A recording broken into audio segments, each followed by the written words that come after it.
It is a tragic reality that there are people in this world who die and who go unidentified for decades. For many of us, the idea of having nobody remembering or looking for us is a fate worse than death.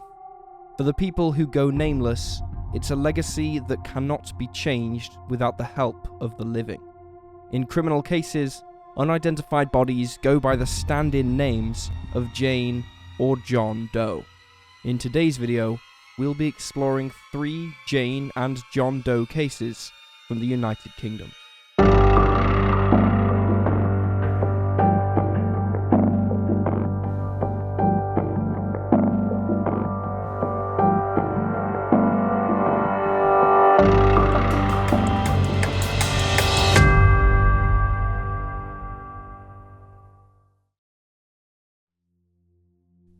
The Sutton Bank body. August 28, 1981 was no ordinary day for police in North Yorkshire. On this morning, they received a phone call from an anonymous person described as being a well-spoken man and who gave chilling information about a dead body near Scorton Moor House. The man refused to identify himself for, quote, national security reasons. But, nonetheless, police took his tip on board and headed out to scour an area of the North York Moors National Park in search for the body he had described. It didn't take long for authorities to make the grisly discovery. A female body was lying in the bushes near a country road around Sutton Bank. She was badly decomposed and located in a picnic area of the park that was regularly visited by couples and shooting parties. Police got their first clue when they discovered 3 sets of fresh tracks near to the body. It's suspected that someone had recently found or had been searching for the body, possibly the anonymous man on the other end of the phone line earlier that day. Beneath the body was a yogurt lid with an expiry date reading 1979. This indicated to police that perhaps Jane Doe had been lying there for 2 years. However, many online sleuths dispute this and argue that the lid could have been put there to throw authorities off. 3 months later, in November 1981, medical students collaborated with a TV makeup department to create a waxwork replica of Jane Doe's face in the hopes that someone, somewhere, would be able to identify the woman who had been carelessly dumped in August that same year. Unfortunately, these attempts at identifying Jane were unsuccessful. The Home Office recorded Jane's death as an unexplained incident in 1981. The state of decomposition of her body made it impossible to decipher her cause of death, and very little is known about who she might be. Jane Doe is described as being around 5'4" and aged around 40 years old. She had dark hair in a page boy style and was of a slender build. Jane had many telltale signs of old injuries: an old fracture on her right ankle, a deviated septum likely caused from trauma to the nose, and an abnormality in her neck vertebrae which would have caused her to suffer from a bad back. Jane Doe was missing all of her upper teeth and she had a dental plate fitting. She had only 6 of her lower teeth and they were heavily stained, suggesting she was a smoker and a drinker who did not take care of herself properly.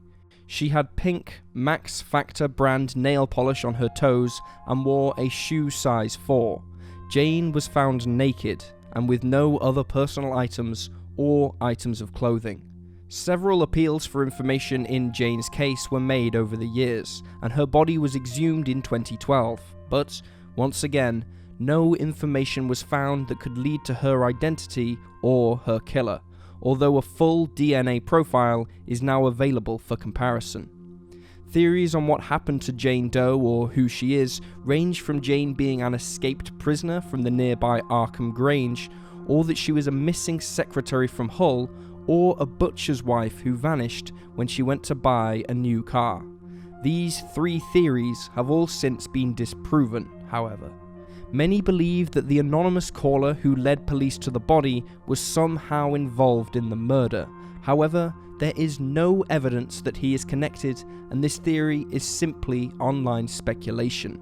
Some sleuths also wonder if Jane was a victim of the Yorkshire Ripper. Peter Sutcliffe was a married truck driver from Bradford who was convicted of killing 13 women and attempting to kill 7 more between 1975 and 1980. This latter theory has since been dismissed.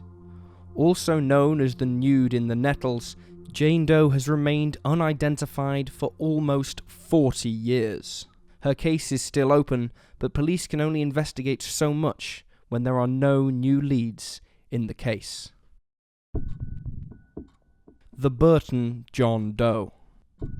On March 26, 1971, Special PC David Nathan was on his way to go out shooting when he made the gruesome discovery of a man's body. He stumbled over what he thought was a bag of cement, but after he looked, he realized it was, in fact, a corpse. Located on a river island in the village of Winchell near Burton-upon-Trent, the body was dubbed as Fred the Head by locals. The man had been buried in a kneeling position, his hands and ankles bound, and he was naked but for a pair of socks on his feet that were pinkish beige in colour, with mustard-coloured heels and toes. John Doe wore a lady's 9-carat gold wedding ring on his right ring finger, which was found to have been manufactured in 1967 to 1968 by Henry Shoal Limited. This is perhaps one of the only true clues authorities have in John's case, but unfortunately it has not narrowed down his possible identity any further. John Doe's body was in a severe state of decomposition. It's unclear when exactly John is estimated to have perished. Some sources believe it was several years, but more recently the UK Missing Persons Bureau claimed he'd been buried for around 9 to 12 months. The Burton John Doe is estimated to have been between the ages of 24 to 36 and had short brown hair that was no longer than 3 inches in length. He had undergone extensive dental work, and most notably, his lower jaw jutted out, and he was a sufferer of torticollis, a condition that meant his head would have leant to the right.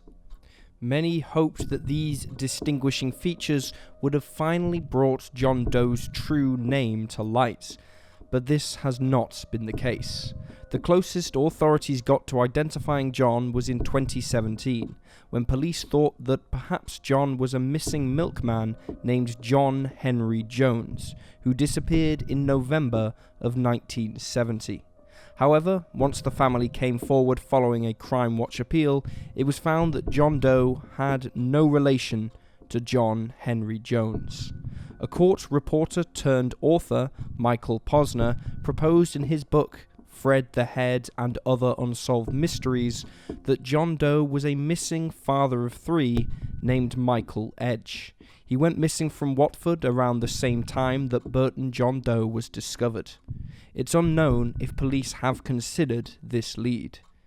It's widely believed by authorities that whoever dumped John Doe's body likely knew the area very well.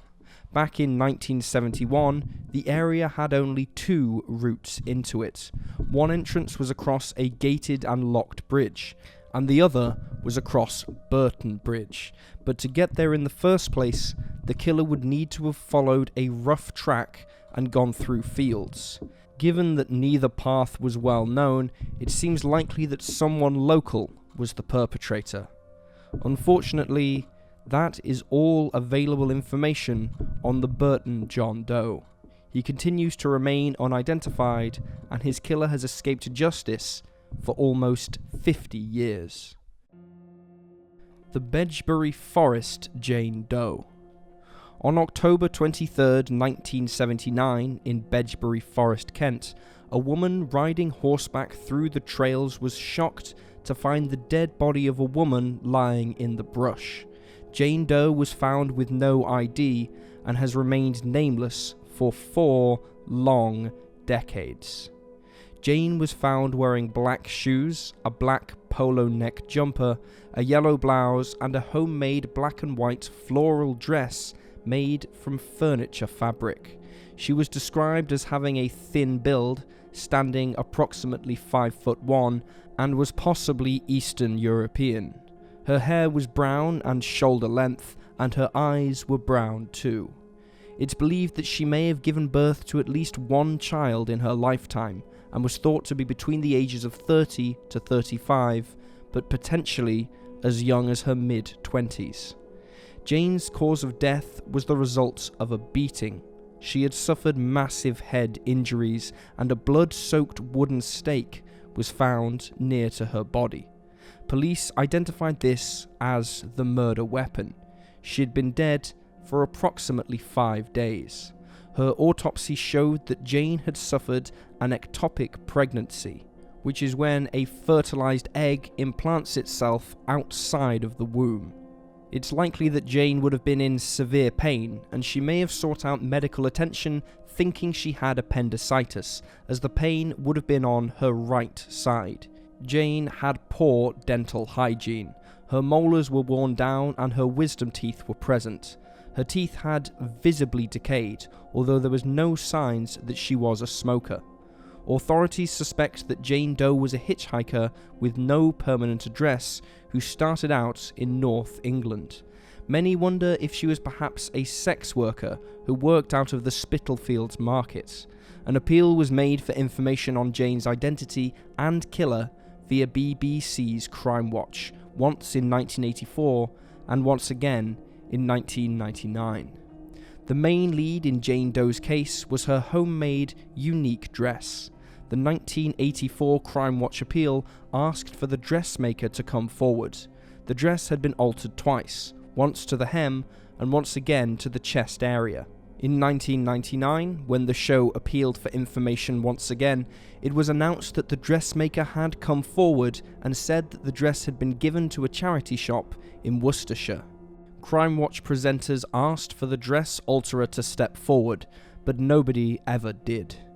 Jane Doe's case was closed at some point but reopened again in 1998. A lorry driver named Harry Pennells was charged with the murder in 2000 when he was 75 years old. Flecks of blood and flakes of hair were found in the cab of Harry's lorry and in a sleeping bag. Both had moderate support that the DNA was the victim's, and according to forensics, the particles on Jane's clothing matched a foam mattress which lay in the back of the lorry.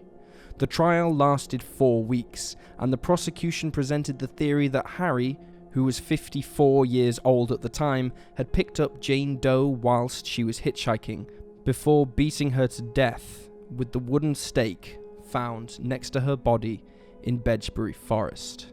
While Harry admitted to picking up a woman matching her description, he claimed that he dropped her off in South London on October 20th and denied any accusation of murder. Harry's defense produced a witness who saw a similar-looking woman to Jane Doe in the forest on October 21st, the day after the CPS said that the murder took place. In the end, the jury found Harry Pennell not guilty. Outside of this trial, possible theories on what may have happened to Jane Doe are endless. It's possible she was murdered due to her pregnancy. Perhaps she was killed by an abusive partner or had engaged in an affair. Of course, if Jane really was a sex worker, this opens up the possibilities even more. Unfortunately, without an ID, it seems likely that Jane's case will never see a resolution. And there you have the facts. Please leave a comment with your own theories and speculations, and remember to like this video and subscribe to support the channel. Thank you for watching. Stay alert, stay safe, and I'll see you next time.